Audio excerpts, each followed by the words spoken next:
नमस्कार, आप देख रहे हैं न्यूज 18 बिहार झारखंड और मैं हूं आपके साथ लक्ष्मी। दिल्ली में राहुल गांधी के साथ झारखंड कांग्रेस के नेताओं की बड़ी बैठक है और बैठक में शामिल होने के लिए सांसद, विधायक और मंत्री दिल्ली पहुंच चुके हैं। और बैठक में राहुल गांधी झारखंड से संगठन विस्तार के साथ साथ गठबंधन की सरकार की परफॉर्मेंस और जनता में वर्तमान सरकार के प्रति सोच को जानने की कोशिश करेंगे। पार्टी नेताओं का कहना है कि इस बैठक में वो आला कमान के सामने सरकार की 6 महीने की उपलब्धियों को रखेंगे। साथ ही झारखंड में कांग्रेस के नेतृत्व में सरकार बनाने के लिए वो राहुल गांधी को धन्यवाद देंगे। झारखंड कांग्रेस के नेताओं ने विपक्ष को चेताया कि पार्टी में कोई मतभेद नहीं है, झारखंड में कांग्रेस पूरी तरीके से एकजुट है।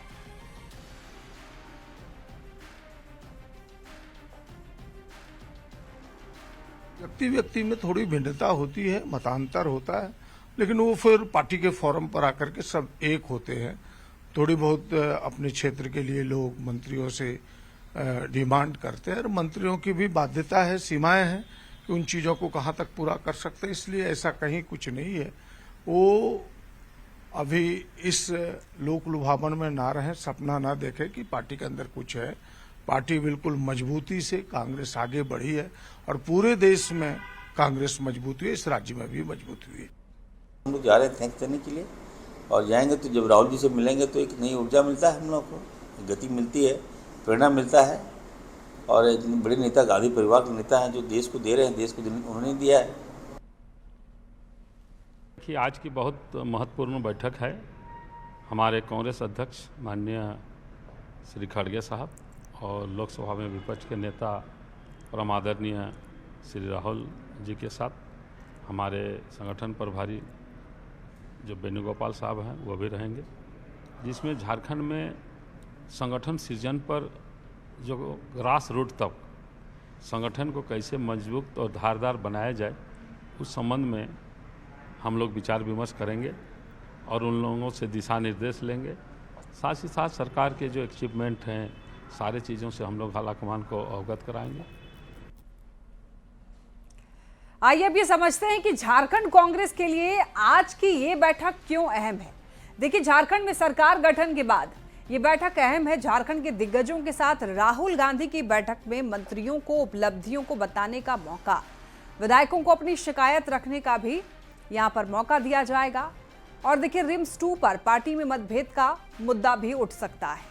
रिम्स 2 पर बंधु तिर्की और इरफान अंसारी में तनातनी हुई थी। यहां पर इस बात पर चर्चा हो सकती है। संगठन और सरकार पर फीडबैक भी राहुल गांधी ले सकते हैं और इसी वजह से ये जो बैठक है बेहद महत्वपूर्ण हो जाती है। देखिए, दिल्ली में झारखंड कांग्रेस की बैठक पर बीजेपी ने तंज कसा है। झारखंड बीजेपी के प्रवक्ता प्रवक्ता प्रतुल सहदेव ने यह कहा है कि जब कुछ काम किए ही नहीं तो बताएंगे क्या। देखिए, रिपोर्ट कार्ड की तब जांच होती है जब रिपोर्ट में कुछ होता है इनको दिखाने के लिए। इन्होंने 4 महीने 6 महीने का समय बीत गया, कोई काम ही नहीं किया, तो रिपोर्ट कार्ड में तो कुछ दिखेगा ही नहीं। तो ये 0 बटा सन्नाटा रिपोर्ट कार्ड लेकर चारों मंत्री जाएंगे। और भाई ये आलम है कि वित्त मंत्री खुद मान रहे हैं कि शिक्षा जैसे विभाग हो और कृषि जैसे विभाग हो, उसमें कोई 1 रुपया भी खर्च नहीं हुआ है 3 महीने में पहले। तो ये फाइनेंशियल मैनेजमेंट का ही तो मिसमैनेजमेंट है। और सबसे बड़ी बात, जो ये रिपोर्ट कार्ड चेक करने के लिए राहुल गांधी के पास जा रहे हैं, तो भाई उनके आईक्यू को लेकर और राहुल गांधी की बुद्धिमत्ता को लेकर तो हमेशा ही प्रश्न उठते रहा है। भगवान ही मालिक है, चेक करने वाला महान और चेक करवाने वाले उससे भी महान। रांची से बड़ी खबर, हाईकोर्ट में रिम्स निदेशक डॉक्टर राजकुमार की याचिका पर सुनवाई। स्वास्थ्य मंत्री डॉक्टर इरफान अंसारी के रिम्स निदेशक को शो कॉज का मामला, हाईकोर्ट ने राज्य सरकार को जवाब दाखिल करने के निर्देश दिए हैं। 1 हफ्ते के बाद फिर इस मामले की सुनवाई होगी। रिम्स निदेशक ने स्वास्थ्य मंत्री के शो कॉज को चुनौती दी है। स्वास्थ्य मंत्री ने 12 बिंदुओं पर जवाब मांगा था। रिम्स निदेशक डॉक्टर राजकुमार से जवाब मांगा गया था। निदेशक डॉक्टर राजकुमार के जवाब पर स्वास्थ्य मंत्री इरफान अंसारी ने असंतोष जताया था। याचिका दायर कर डॉक्टर राजकुमार ने शो कॉज को षड्यंत्र बताया। अब देखिए, इस मामले को लेकर अगले हफ्ते सुनवाई की बात की जा रही है।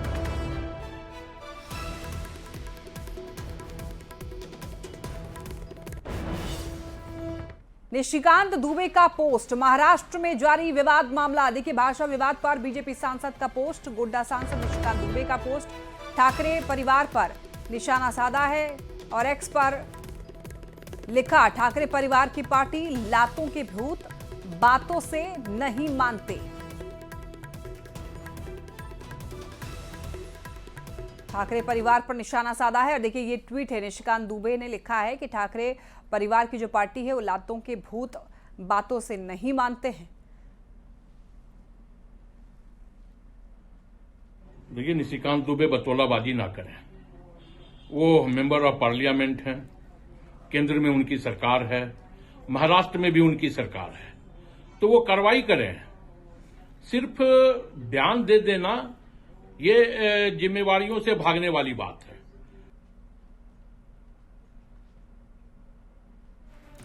आइए बढ़ते हैं खबरों में आगे। कांग्रेस ने निशिकांत दुबे को बयानबाजी नहीं करने की सलाह दी और ये कहा है कि केंद्र और महाराष्ट्र में उनकी सरकार है, अगर किसी हिंदी बोलने वालों पर हमला हो रहा है तो उनकी सरकार एक्शन ले। चलिए, धनबाद में देखिए 802 बोतल अंग्रेजी शराब चूहे पी गई। ये मामला सामने आने के बाद अब इस पर सियासत शुरू हो गई है। बीजेपी कोई खुलासा नहीं होने पर सवाल उठा रही है और आरोप ये लगा रही है कि भ्रष्टाचार को छुपाने के लिए तरह तरह के बहाने खोजे जा रहे हैं। वहीं इस मामले में जेएमएम का ये कहना है कि शराब पीने वाले चूहे बीजेपी के शासनकाल के हैं। आपको बता दें कि स्टॉक के मिलान के दौरान धनबाद में शराब की 802 या तो खाली मिली 802 बोतलें या तो फिर उसमें शराब कम थी। दुकानदारों ने इसके लिए चूहों को जिम्मेदार ठहराया था।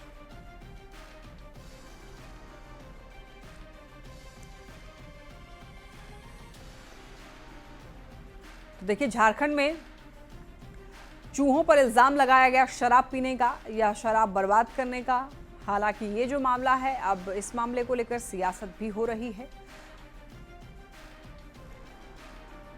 कुतर दे रहे थे, पूरा बांध बह गया चूहे के कुतरने से। उस समय चूहों की गिरफ्तारी हो जाती तो आज ये हालात नहीं पैदा होते।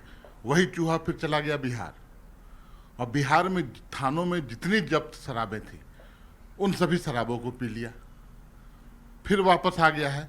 लेकिन ये सरकार त्वरित कार्रवाई करेगी और जो चूहे दोषी हैं वो सलाखों के पीछे होंगे। ये चूहों के शराब पीने की घटना के 3 दिन बीत गए हैं, लेकिन झारखंड पुलिस की कार्यशैली पर बड़ा प्रश्न उठता है, सरकार की कार्यशैली पर बड़ा प्रश्न उठता है। भाई, उत्पाद विभाग ने ऑडिट में पकड़ा कि 802 बोतल जो है वो शराब जो है वो गायब थी। कर्मचारियों ने बताया कि चूहे पी गए और चूहों ने पूंछों को डुबाया, बोतल में वो मुंह नहीं डुबा पा रहे थे, पूंछों को डुबाया शराब में, फिर बाहर निकाला और बाकी चूहों ने पूंछ को चाटकर पार्टी मनाई। तो हमारी मांग है कि 3 दिन हो गए, अभी तक किसी चूहे की गिरफ्तारी नहीं हुई। भाई, इन बेवड़े चूहों का आतंक है, इन चूहों की गिरफ्तारी हो, एसआईटी का गठन हो। लेकिन अगर आप सीरियस नोट में देखें ना, तो झारखंड में करप्शन का बहाना खोजने के लिए नए नए एकदम ओरिजिनल बहाने खोजे जाते हैं साहब। बड़ी खबर जमशेदपुर से, जहां पर कोवाली के चापी गांव में दिल दहला देने वाली एक घटना घटी है, जहां घर में घुसकर धारदार हथियार से अपराधियों ने घर में मौजूद महिलाओं पर हमला कर दिया है। अब देखिए, जिसे घर में मौजूद एक महिला की मौत हो गई है, 2 युवती गंभीर रूप से घायल हो गई हैं, जिनका इलाज जमशेदपुर के एमजीएम अस्पताल में चल रहा है। दोनों युवती की जो हालत है वो नाजुक बनी हुई है। वहीं घटना के बाद गांव के लोगों में डर का माहौल है। पुलिस इस पूरे मामले की जांच पड़ताल कर रही है।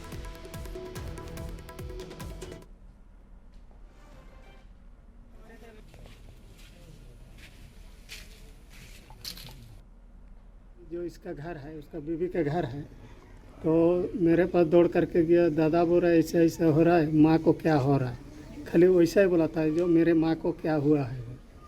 तो हम गाड़ी रास्ता में खड़ा किया, रहा करके दिखा तो देख रहे बच्चा हम लोग का जेठी बेटी को भी ये मुंडी में लगा है, सिर में, और मतलब मेरा भाई का साली मतलब हम लोग का संगात है, उसको भी सिर में लगा है, और मेरा झीट को उसको पूरा मर्डर कर दिया। अब खबर रांची से, जहां पर चेन छिनताई की घटना थमने का नाम नहीं ले रही है। पुंदांग के शालीमार बाग अपार्टमेंट के पास में सोमवार को बाइक सवार अपराधी महिला से चेन छीन करके फरार हो गए। चेन छीनने की ये वारदात सीसीटीवी में कैद हो गई, जिसमें ये साफ साफ दिख रहा है कि लुटेरे महिला के गले से चेन छीन रहे हैं और आराम से वहां से भाग रहे हैं। अभी इस मामले में किसी की गिरफ्तारी नहीं हुई है। दिन दहाड़े राजधानी रांची में हुई इस घटना के बाद यहां के लॉ एंड ऑर्डर पर सवाल उठ रहे हैं। खबर पलामू से, जहां पर छात्रों के बीच बांटे जाने वाली साइकिलें कबाड़ में तब्दील हो रही है और इस मामले में शिक्षा विभाग और सीएम एक्सीलेंस स्कूल प्रबंधन की लापरवाही सामने आ रही है। मेदिनीनगर सीएम एक्सीलेंस स्कूल में खुले मैदान में साइकिलें रखी हुई हैं। इन साइकिलों में जंग लग गई है। लोग दोषी अधिकारियों पर कार्रवाई की मांग कर रहे हैं। संवाददाता नील कमल की इस रिपोर्ट को देखिए। इस वक्त मौजूद हूं पलामू जिले के सीएम एक्सीलेंस स्कूल जिला स्कूल मैदान में। ठीक मेरे पीछे आप देख सकते हैं कि ये बच्चों को मिलने वाली साइकिल है। तीरों में देख सकते हैं कि सैकड़ों की संख्या में यहाँ पे साइकिल पड़े हैं जो कि बच्चों को ये मिलना था, लेकिन आप हालात देख सकते हैं कि साइकिल पूरी तरह से जंग खा चुकी है और अभी तक बच्चों के हाथों में ये मिला नहीं है। इसके पहिए अभी तक नहीं घूमे हैं। ये सरकार की पॉलिसी है कि बच्चों को साइकिल मुहैया कराना ताकि वो गरीब बच्चे विद्यालय पहुंच सके, लेकिन आप देख सकते हैं जिस तरह के हालात हैं यहाँ, सैकड़ों साइकिल यहाँ पड़े हैं और विभाग और स्कूल के प्रबंधन की लापरवाही के कारण आज ये बच्चों के हाथों में इस साइकिल का हैंडल नहीं है। फिलहाल जो तस्वीरों में देख सकते हैं, ये सरकार की जो ये पॉलिसी है उन्नति पहिया और कक्षा 8 के छात्र छात्राओं के लिए ये स्कूली शिक्षा एवं साक्षरता विभाग से ये साइकिल देना है, लेकिन जो हालात है आप साफ तस्वीरों में देख सकते हैं। इधर की भी तस्वीर आप देखिए कि ये हैंडल के अलावे आप देख सकते हैं कि ये जो चक्का का रिंग है, इस रिंग में भी पूरी तरह से जंग लगा हुआ है। तो कुल मिला के कहा जाए तो ये किसी काम के नहीं है। और मुझे यह बहुत दुख है इस बात का कि इसके जिम्मेदार लोगों को कान में जू तक नहीं रेंगती है।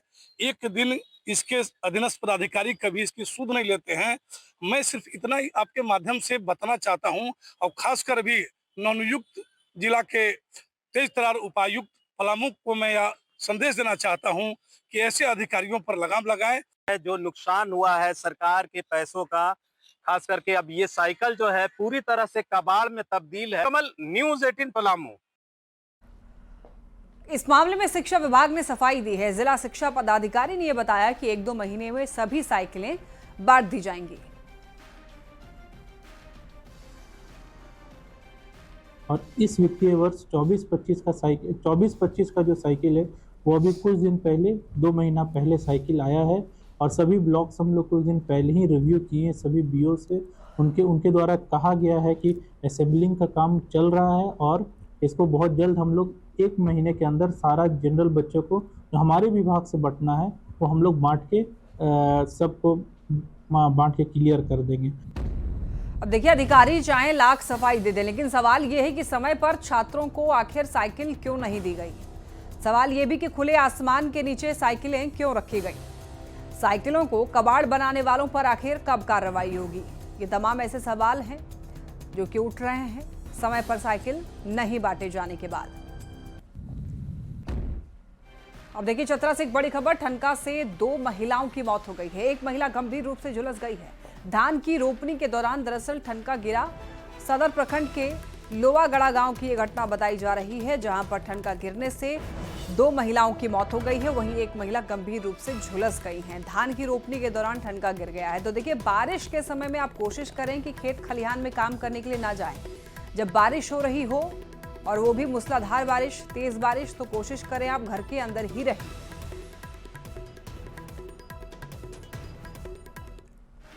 चाईबासा में लगातार हो रही बारिश ने एक बार फिर से प्रकृति की खूबसूरती को उफान पर ला दिया है। बनगांव टेबो घाटी के घने जंगलों के बीच स्थित हिरनी फॉल में पानी का तेज बहाव देखने को मिल रहा है।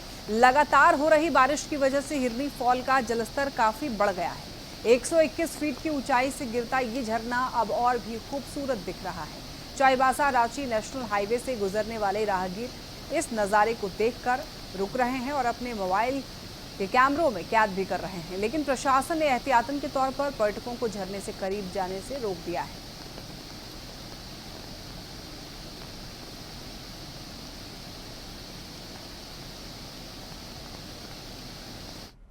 जमशेदपुर के गोविंदपुर कमिंस कंपनी के गेट के पास में सड़क पर 2 फीट तक पानी भरा हुआ है। बताया ये जा रहा है कि कमिंस कंपनी ने नाला को बंद कर दिया है, जिसके कारण बारिश का पानी सड़कों पर भर गया है और इसके विरोध में स्थानीय लोग जल सत्याग्रह कर रहे हैं।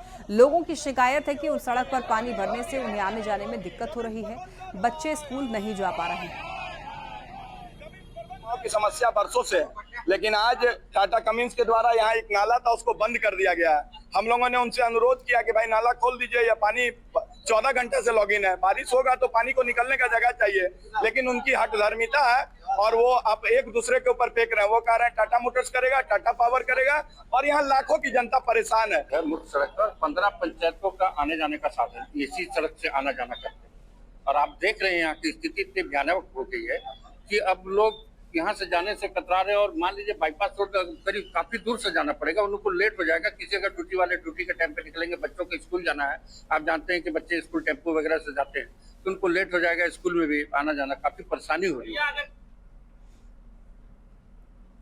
अब खबर जामताड़ा से, जहां पर नाला प्रखंड के आसन बनी गांव पहुंचने के लिए कोई पक्की सड़क नहीं है। रैयती जमीन से लोगों का आना जाना होता है, उस पर भी बड़े बड़े गड्ढे बन गए हैं और इस गांव में सड़क ही नहीं, पीने के शुद्ध पानी का भी यहां पर कोई इंतजाम नहीं है, व्यवस्था नहीं है। गांव वालों ने डीसी से सड़क और पानी की व्यवस्था करने की मांग की है। हम लोग का पानी का भी दिक्कत है और रोड का भी दिक्कत है। बहुत मुश्किल से हम लोग ले आते हैं खटिया में करके पेशेंट को, तब ले जाके रोड में गाड़ी खड़ा रहता है, उसी से हम लोग ले जाते हैं हॉस्पिटल। अच्छा, पानी का क्या पानी का भी बहुत दिक्कत है। हम लोग एकदम नीचे तरफ जाते हैं पानी लाने के लिए। यहाँ मेरा गांव का यहाँ मेन रास्ता से एकदम नीचे गांव तक रास्ता पूरा खराब है। हम लोग के यहाँ कोई गाड़ी बुलाता है तो कोई नहीं आता है, और कोई पेशेंट ले जाने के लिए बहुत दिक्कत है। तो हम लोग को मेहरबानी करके रास्ता थोड़ा ठीक ठाक करने के लिए व्यवस्था आप लोग कीजिए। कई सारे प्रस्ताव हमें प्राप्त हुए हैं, उन प्रस्तावों में से अगर वहाँ के भी सड़क का प्रस्ताव होगा तो निश्चित रूप से हम लोग करवाएंगे अनामत राशि से। और अगर प्रस्ताव नहीं होगा तो हम लोग संबंधित सीओ को स्थल पर भेज के वीडियो के साथ प्रस्ताव प्राप्त करके उस पर कार्रवाई करेंगे। रुक करते हैं अगली खबर की ओर। बोकारो स्टील की तरफ से सिटी इलाके में पार्किंग की व्यवस्था को दुरुस्त करने की कवायद जो है वो शुरू कर दी गई है। इसका जिम्मा स्थानीय विस्थापितों को दिया गया है। बोकारो के सेक्टर 5 स्थित हटिया के पास में खरीदारी करने वाले लोगों के लिए पार्किंग व्यवस्था सुनिश्चित की जा रही है और इस व्यवस्था को दुरुस्त करने के लिए बोकारो स्टील के लैंड एंड रेवेन्यू डिपार्टमेंट के जनरल मैनेजर A.K. सिंह ने चिन्हित सभी पार्किंग स्थलों का दौरा किया है और एक हफ्ते के अंदर ही पार्किंग व्यवस्था शुरू करने का भी भरोसा दिया है। बोकारो स्टील के सेक्टर 4 सिटी सेंटर में भी पार्किंग व्यवस्था को शुरू करने की योजना धरातल पर उतारी जाएगी।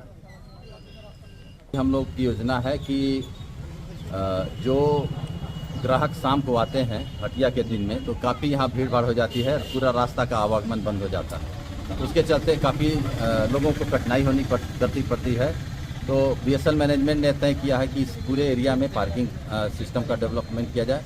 जो हम लोगों ने कॉन्ट्रैक्ट के थ्रू, फॉरवर्ड ऑप्शन के थ्रू, हमने यहाँ के लोकल डिस्प्लेस को यहाँ का कॉन्ट्रैक्ट दिया है, जो यहाँ पर पार्किंग की व्यवस्था को सुचारू रूप से संचालित। हजारीबाग में प्रधानमंत्री ग्राम सड़क योजना के तहत बनाई जा रही सड़क भ्रष्टाचार के भेंट चढ़ गई है।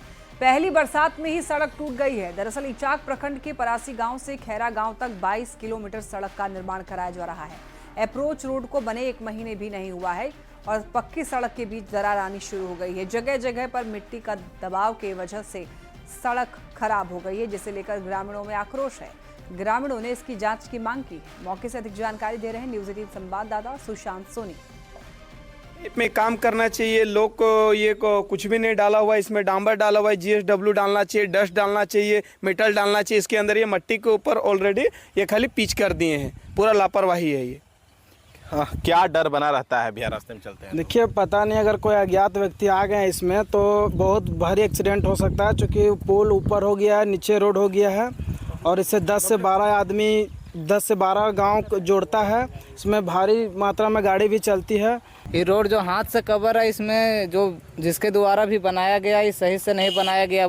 पहला बारिश में ही पुल से लगभग 1.5 फीट नीचे दब गया है। मट्टी जो भी बनाया उसको मट्टी इसमें रोलिंग नहीं हुआ है, इसके वजह से ही दब रहा है। और उधर भी रोड टूट गया है। हम विभाग से यही मांग करेंगे कि इसको जल्द से जल्द बनाने का काम करें। यहाँ दर्जनों गांव के लोग आवागमन करते हैं, कभी भी एक्सीडेंट होने का संभावना है। क्या लगता है भैया, सड़क पर चलते कितना डर बना रहता है? ये जो पुल बना है बहुत खतरनाक बना है। ठेकेदार जैसे तैसे काम करके निकल गया है। इसमें पब्लिक को कभी भी खतरा हो सकता है और खतरा का जिम्मेवारी जो होगा ठेकेदार को उठाना होगा। तो देखिए, अब यहाँ पे जो बातें सामने आ रही है, कहा जा रहा है कि संवेदक के द्वारा घोर लापरवाही बरती गई है, जिसके वजह से यह जो सड़क में निर्माण कार्य में जो लापरवाही बरती गई है, इसकी वजह से लोग आक्रोशित है। देखने वाली बात होगी कि सड़क का जो है निर्माण कार्य फिर से कब तक बेहतर करवाया जाता है और यहाँ के ग्रामीणों को एक पक्की सड़क जो है वो मुहैया कराई जाती है। सुशांत सोनी, न्यूज 18, हजारीबाग। और इसी के साथ इस बुलेटिन में इतना ही। तमाम खबरों के लिए आप देखते रहिए न्यूज 18 बिहार झारखंड।